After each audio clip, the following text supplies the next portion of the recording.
पर रामायण देखकर रावण मतलब अरविंद त्रिवेदी बहुत भावुक हुए। क्या? तुझे कैसे पता? हेलो ऐप से। देख, ये है हेलो ऐप। जैसे ही आप हेलो ऐप डाउनलोड करते हो, ऊपर सर्च बार में हेलो ट्रेंड्स मिलेगा, जिसमें सभी ट्रेंडिंग न्यूज, वीडियोस, आर्टिकल्स मिलेंगे। उससे आप डे टू डे इन्फॉर्मेशन से अपडेट रख सकते हैं। ये तो बहुत अच्छा ऐप है। मैं अभी डाउनलोड करके खुद को अपडेट करती हूँ।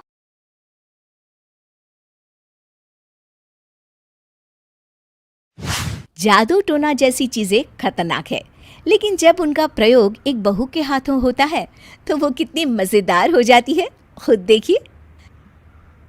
रामगढ़ गांव में सुधा रहती थी। सुधा की सास उससे बड़ा काम कराती, तो पति ऐसा जो ना कभी घुमाने ले जाता और ना ही कभी कोई तोहफा लाता। बेचारी इस बात से हमेशा दुखी रहती, लेकिन एक दिन उसकी जिंदगी बदल जाती है।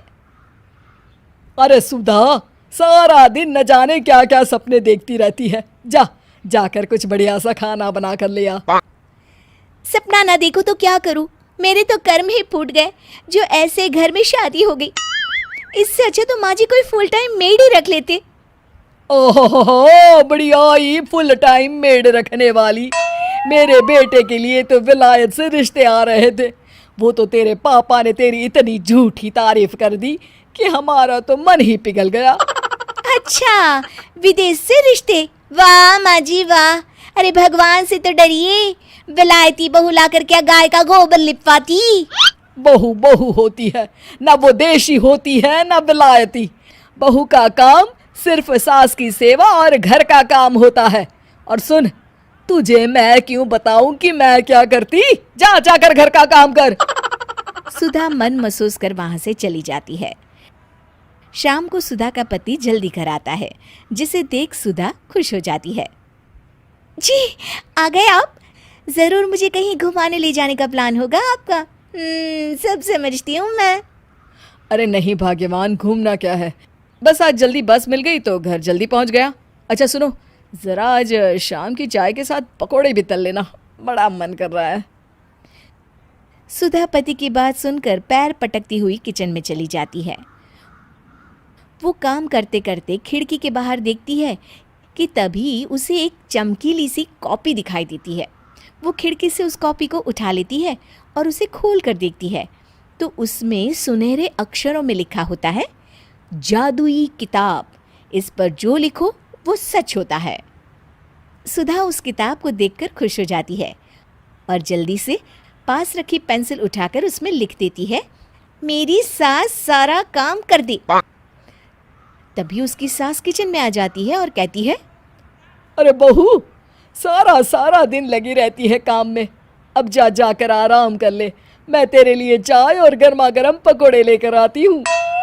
सुधा ये देखकर हैरान हो जाती है और कॉपी लेकर कमरे में आ जाती है।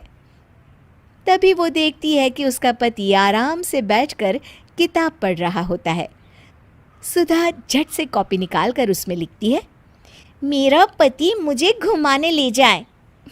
बस फिर क्या था, सुधा का पति किताब बगल में रख देता है और उससे कहता है, बहुत दिन हो गए हम कहीं घूमने नहीं गए ना, चलो कल मैं ऑफिस से छुट्टी ले लेता हूँ। सुधा ये सुनकर खुश हो जाती है कि तभी उसकी सास हाथ में चाय और पकोड़े लेकर खड़ी हो जाती है। चलो बहू, कुछ खा लो। अरे किस्मत वाले हैं हम जो हमें तू मिली, वरना मेरे बेटे की शादी कहीं तय ही नहीं हो रही थी। कोई लड़की इस घर में शादी नहीं करना चाहती थी। ले बहू, खा ले।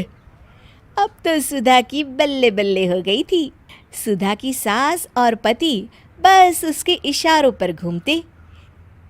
एक दिन सुधा को सास का हार पसंद आ जाता है। वो सास से कहती है, माँ जी कितना खूबसूरत हार है, क्या ये हार आप मुझे दे देंगी? ओए होए, बढ़िया ही, मुझे दे देगी? अरे तेरी माँ ने दिया है ना मुझे, जो मैं तुझे दे दूँ? मैं अपने एक भी गहने तुझे कभी नहीं दूंगी। तभी सुधा अपने कमरे में जाती है और कॉपी में लिख देती है, सास के सारे गहने मेरे हो जाए। अब क्या था, थोड़ी ही देर में सास एक संदूक लेकर उसके कमरे में आ जाती है। बहू ये ले। ये क्या है माँ जी? बेटा ये मेरे गहने हैं, अब मुझ बुढ़िया पर तो ये अच्छे नहीं लगते, तेरी तो उम्र है पहनने उड़ने की, ये ले गहने तू ही रख ले। तभी सुधा की नज़र उस हार पर पड़ती है जो सासू माँ ने पहना है। और माँ जी, ये हार जो आपके गले पर है? सास हार उतारते हुए कहती है। हाँ हाँ बहू, ये भी ले ले। फिर कान के टापस उतारते हुए कहती है। ये ले बेटा, तू ये भी ले ले। फिर एक एक कर वो अपने सारे पहने हुए गहने उतारने लगती है। ये भी ले ले बहू, ये भी ले ले। सुधा तो खुशी के मारे बौखला जाती है। हाँ हाँ, लाइए लाइए लाइए लाइए। तभी सुधा का पति उसके पीछे आकर खड़ा हो जाता है और जोर से चिल्लाता है। अरे सुधा, क्या हुआ? क्या लाइए लाइए कर रही हो? अरे जरा कढ़ाई में तो देख लो, सारे के सारे पकोड़े जल गए। तभी सुधा की सास भी उसके सामने आ जाती है। इस लड़की से तो एक काम ठीक से नहीं होता, दिन भर सपने ही देखती रहती है।